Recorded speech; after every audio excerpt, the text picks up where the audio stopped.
వైభవపేతంగా కళ్యాణాన్ని నిర్మించుకొని అయ్యవారితో సహా పరమేశ్వరునితో ఏకమై అమ్మ ఆనంద పారవస్యంతో కిరీట కుసుమములతో ధరించి అందముగా అమ్మవారు వస్తోంది. ఆ అమ్మయే లోకమునకు ఆరాధ్యమైనటువంటి దేవత.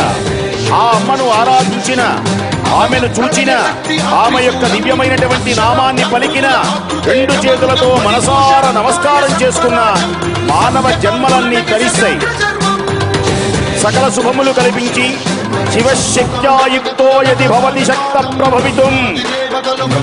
అమ్మా, నీ దివ్యమైనటువంటి అనుగ్రహం వల్లనే పరమేశ్వరుడు ఆనంద పారవశ్యుడై ప్రకాశిస్తున్నాడు అని శంకర భగవత్పాదుల వారు అమోఘంగా అమ్మవారిని వర్ణించారు. ఆమెయే శంకర మనోహరి, సకల సాహిత్య ఝరి.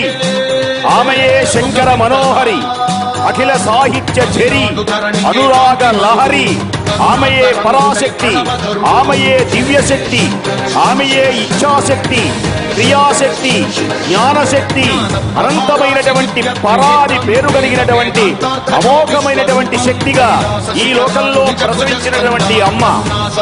సతీదేవుని యొక్క దివ్యమైనటువంటి యజ్ఞానికి వెళ్ళినటువంటి ఆమె తండ్రి చేత అవమానింపబడి తండ్రి తన భర్తను దూషిస్తే సహించలేనటువంటి ఆ తల్లి ఒక్కసారిగా యోగాగ్నిలో ఆమె భస్మం కావాలి అనుకున్నది.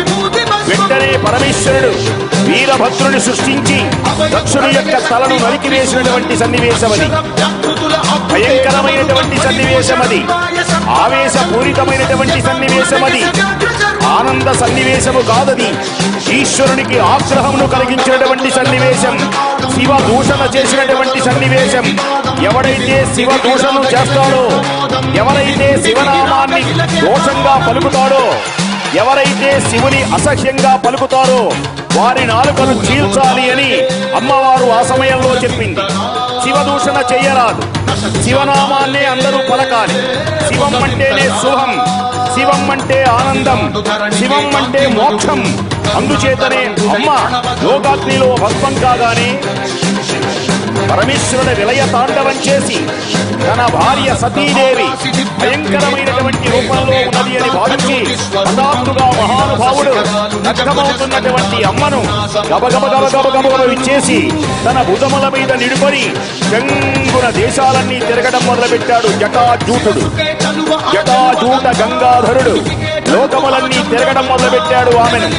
సతీ సతీ సతీ అని పెద్దగా అరవటం మొదలుపెట్టాడు. ఈ లోకాలన్నీ హాహాకారాలు చేయడం మొదలుపెట్టినాయి. ఎప్పుడైతే సతీదేవి చెంతన లేదో పరమేశ్వరుని యొక్క ఆగ్రహం కట్టలు తెచ్చుకున్నది, ఒక సముద్రంలా ప్రవహించింది. ఏమి చెయ్యాలా అనుకున్నాడు ఆయన. దేవతలందరూ బాధపడ్డారు. మహావిష్ణుమూర్తి దగ్గరికి వెళ్ళారు.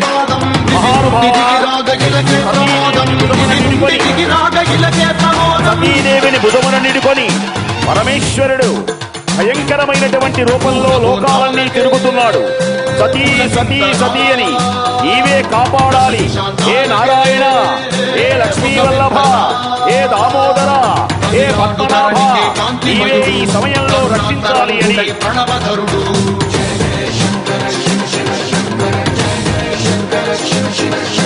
అమ్మవారి యొక్క దివ్యమైనటువంటి వాహనాన్ని ఎవరూ తాకకూడదు. అమ్మ యొక్క